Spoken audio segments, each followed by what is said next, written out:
How we doing, everyone? As you can see, I'm here in my hotel room in Vegas. I'll be commentating the fight card tomorrow. I actually came into Vegas a little bit early because today myself, DC, Dominic Cruz, John Anik, Fitzgerald, Laura Sanko, Megan Levy, basically all the broadcasters, the commentators, we all had a meeting today with the UFC, with the judges, with the referees, with some of the commissioners, and basically it was just to kind of a seminar day, just learning more about the finer nuances of the rules, how they judge a fight, the reason why they judge them, and the referee, why they make certain calls and things like that, just so we can do a better job of transferring that information to the viewer so we can educate you a little bit better. Of course, you know, Cruz, Felder, myself, DC, we know the fight game, but you know, there is a lot of little complicated nuances. The rules are always ever evolving and things like that. So it was actually a very enjoyable experience, and I learned a lot today. So maybe I'll do a video on that and I'll bore you all to death, but not here to talk about that. As I say, in Vegas, thought I'd bang out a quick video, so I'm not on my usual set, but UFC 276. Listen, tomorrow we've got Mateusz Gamrot taking on Arman Tsarukyan. I'm telling you, both of those guys are potential title challengers. Very, very good. Both ranked in the top 15.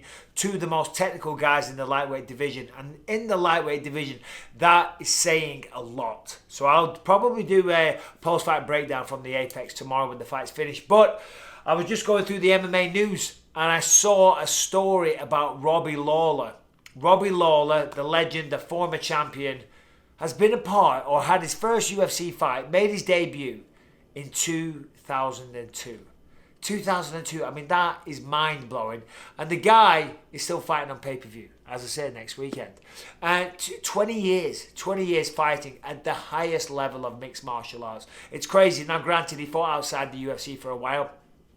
Fought Strikeforce for a long time, did a little stint in Pride, Icon, Elite XC, bunch of all big promotions, all big world-leading promotions, but of course he's back in the UFC. And the story that I saw about him was that he was a little surprised when he found out that he is going to be on the prelims. Of course, he's fighting Brian Barberena. And I think if you read between the lines, and I don't know, heaven forbid I put words in his mouth, but, you know, it stings as a fighter, I guess, and maybe I'm wrong, but it does sting as a fighter when you are relegated to the prelims. I mean, the man used to be the champion of the world. I am not being insulting. I have nothing but the greatest respect for Robbie Lawler, but I understand what he's saying. You know, when you're the marquee guy, when you're the main event, the champion of the world, you know, you got the world at your feet when it comes to mixed martial arts, and now, you know, you're on the prelims. He's a humble guy. He is. He's a humble guy, and he's an amazing fighter. And I like the guy as well. I like how he carries himself. But you know, it's not a fall from grace. It's not. You know, and I hope he sees it like that, because the reality is, I say this all the time, you can't stay on top of the fight world forever. You can't. Just to get to the top once for one fight is very hard. Glover Teixeira did it. Didn't, sadly for him, manage to defend the belt. Robbie Lawler did, I think. You know, we see guys like Conor McGregor, you know, on top of the sport for a long time. Still one of the biggest earner by far. But, you know, he's no longer on top of the sport. He might come back, but I doubt it. Generally, you don't do that. But Robbie Lawler, yeah, so no shame in that, but I kind of get it. But I'm not surprised when you see the fight card, UFC 276, got my laptop here, right from the early prelims. And I'm not trying to sell you on this. It is a mental card, okay? You've got Jim Miller taking on Donald Cerrone. We've got the early prelims as well, actually. Early prelims, Jessica Rose Clark taking on Julia Storyalenko. That's kicking off. Then you've got Brad Tavares in the next fight taking on Dricus Duplessis. I should have practiced that one first. But Brad Tavares, Jessica Macy Barber. That's a good fight. Uriah Hall taking on Andre Muniz. Another sensational fight. This is still the early prelims. You know what I mean? This is how good this fight card is. Then we get to the prelims, which are on ESPN. Jim Miller, Donald Cerrone, of course, he's stepping in now for Bobby Green. It's been quite the dance, or the shit show, should I say, for Donald Cerrone. Of course, got food poisoning when he was supposed to fight Joe Lozon. Then Joe Lozon hurts his knee. Then Dana says they're not going to book the fight again. Then Bobby Green gets hurt. Now Donald Cerrone stepping in. And it's a rematch against Jim Miller. He knocked him out by a head kick in the first one.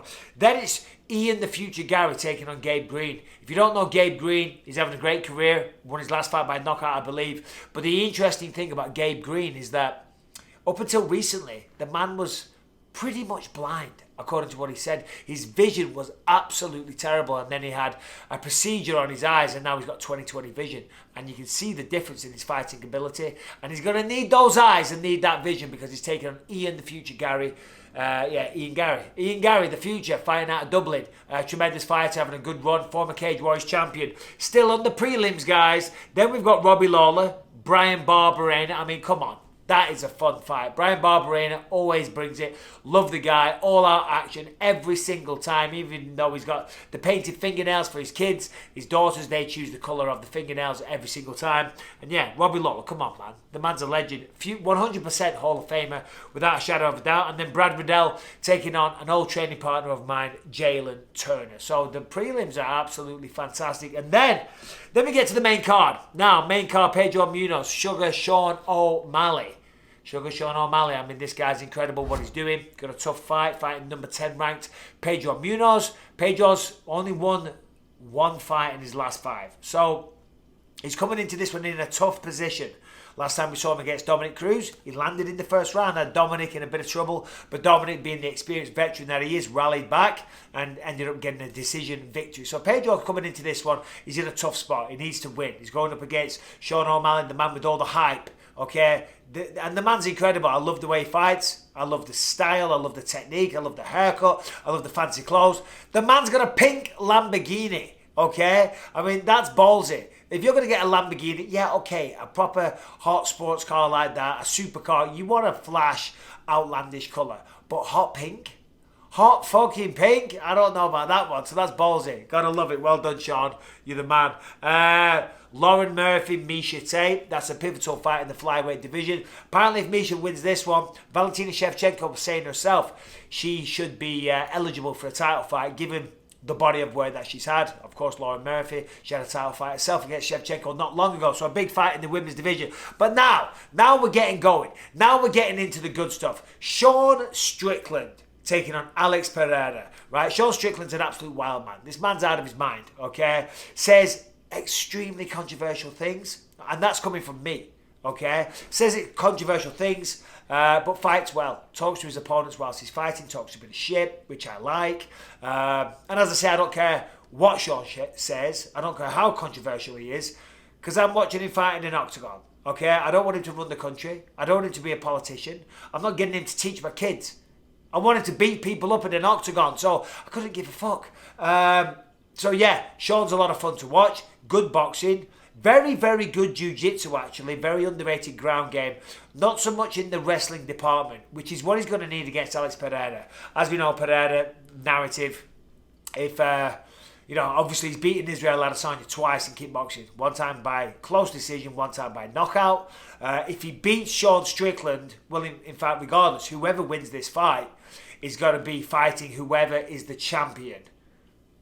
Well, no, I don't know about that, because I think if Izzy loses, he'll probably get a rematch based on how dominant of a champion he is.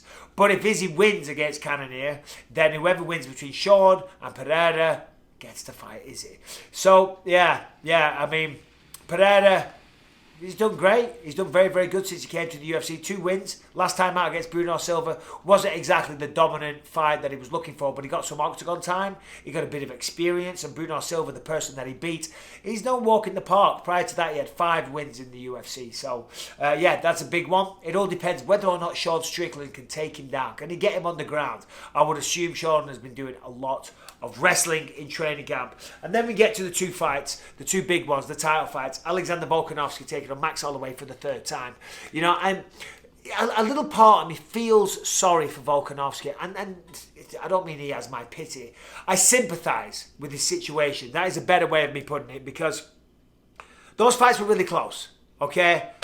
First fight, I thought Volkanovski got it. Second fight, I thought Holloway might have got it, if I'm honest. And I even said that to Volkanovski because he was on Fight Island. I commentated the fight, and I said on commentary, I thought it should have gone to Holloway. So when I did the post-fight show and we interviewed Volkanovski, I had to say it to his face.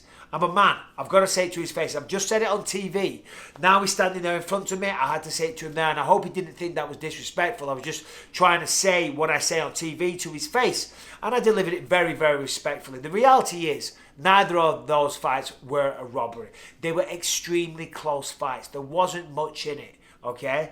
And that's why I kind of feel sorry for him, because these two are so evenly matched in all departments: cardio, striking, wrestling, kickboxing. Neither man can seem to get a really big advantage. Granted, last time out, Holloway dropped him a couple of times. Volkanovski did some great damage with the leg kicks, you know. Neither man can get a massive advantage. So the thing is, if these two people fight each other 10 times, who knows? Maybe Volkanovski wins 6 out of 4. Maybe Holloway wins 6 out of 4. The point that I'm making is, maybe they win 5 each. So the point I'm making is, and Volkanovski said this himself recently, he said, what, we're just going to keep fighting until Holloway wins one? And I understand why he would feel like that, because who knows, maybe on this one, maybe Holloway takes this one. You know what I mean? Because they're so evenly goddamn matched. So I think we're going to see an exciting fight, because I think Holloway's going to come out and look for a knockout. Only problem with that is that he might leave himself open to counters. He might get himself knocked out. But I do respect Max Holloway. I love Volkanovski. The excitement he's brought, his last fight against Chang Sung Jung, the zombie. Before that, Brian Ortega, and the fights that he's had prior to that with Holloway. Come on, man. Love them both. May the best man win. And then, of course, we have the main event, Israel Adesanya, Jared Cannonier. I think Jared's going to give him a tough test. I really do. I'm not giving you a prediction. That's coming next week. I'm going to give you proper predictions next week. But yeah, I was just reading that about Robbie Lawler, and I got a little bit excited. Sitting here in my little hotel room, doing my research for tomorrow night. Got to be careful. Dominic Cruz will be on my case if I don't do that. So yeah, hope you're all well. Have a good weekend. By the time you're seeing this, it will be Saturday morning. So whatever you're doing, enjoy your weekend. How about you tune into ESPN? You'll see myself, Paul Felder, Brendan Fitzgerald calling the fights, Armin Sarukian taking on Matthias Gamrot, and a fun undercard as well. Anyway, all the best. Take care.